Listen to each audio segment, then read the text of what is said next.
નમસ્તે બાળકો, આજે 22 ડિસેમ્બર તમને બધાને ખબર જ છે. આજે આપણે રાષ્ટ્રીય ગણિત દિવસ શ્રી રામાનુજના જન્મદિવસ નિમિત્તે આજે આપણે રાષ્ટ્રીય ગણિત દિવસ તરીકે આપણે 22 ડિસેમ્બરને ઉજવીએ છીએ.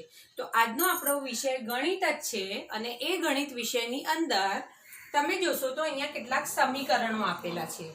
હવે પહેલું જે સમીકરણ છે એમાં કેટલા અક્ષર છે બાળકો? એક જ અક્ષર છે x. અક્ષર એક જ છે, બરોબર. બીજામાં કેટલા અક્ષર છે? બે અક્ષર છે. x અને y બે અક્ષર છે, બરોબર.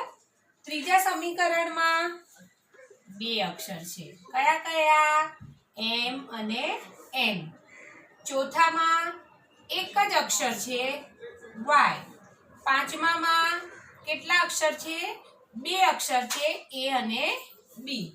તો બાળકો, જે સમીકરણમાં બે અક્ષર હોય અને એ સમીકરણનો ઘાત 1 હોય એવા સમીકરણને દ્વિચલ, દ્વિ એટલે બે, બે અક્ષર, દ્વિચલ સમીકરણો કહેવાય.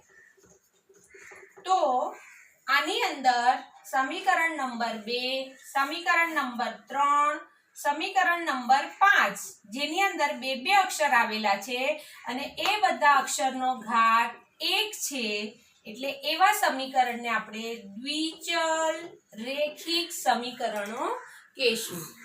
તો હવે દ્વિચલ રેખિક સમીકરણમાં આપણને ધારો કે એક અક્ષરની કિંમત આપી હોય તો બીજા અક્ષરની કિંમત આપણે કઈ રીતે શોધાય એના આપણે કેટલાક દાખલા જોઈએ. તો પહેલું છે x + y બરાબર 5. આ આપણને એક દ્વિચલ રેખિક સમીકરણ આપ્યું છે અને એમાં આપણને y ની કિંમત કેટલી આપી દીધી છે? 2 આપી દીધી છે. એનો અર્થ કે જ્યાં y છે ત્યાં આપણે કયો નંબર મૂકવાનો? 2 નંબર મૂકવાનો.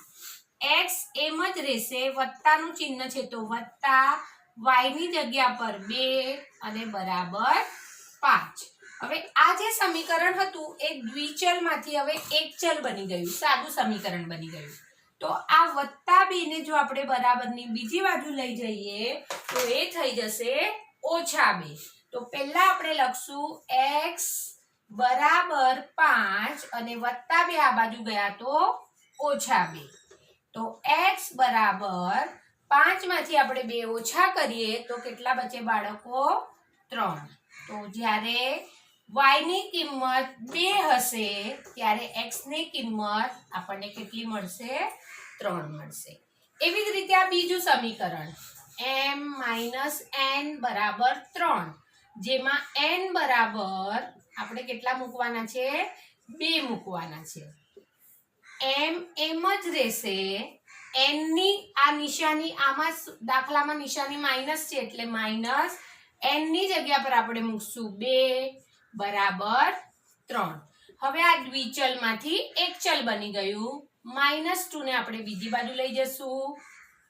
m બરાબર 3 -2 આ બાજુ ગયા એટલે +2. તો m બરાબર 3 + 2 5. એટલે જ્યારે n ની કિંમત 2 હશે ત્યારે આપણને m ની કિંમત કેટલી મળશે? 5. તો આની અંદર આપણને દ્વિચલ રેખિક સમીકરણમાં એક ચલની કિંમત આપી છે, એના પરથી આપણે બીજા ચલની કિંમત શોધી શકીએ. તો આ વિડીયો તમે જોજો અને આવા જે દાખલા હું આપી રહી છું એ તમે ધ્યાનથી નોટમાં કરજો. ન સમજાય તો ફોન કરજો. થેન્ક યુ બાળકો.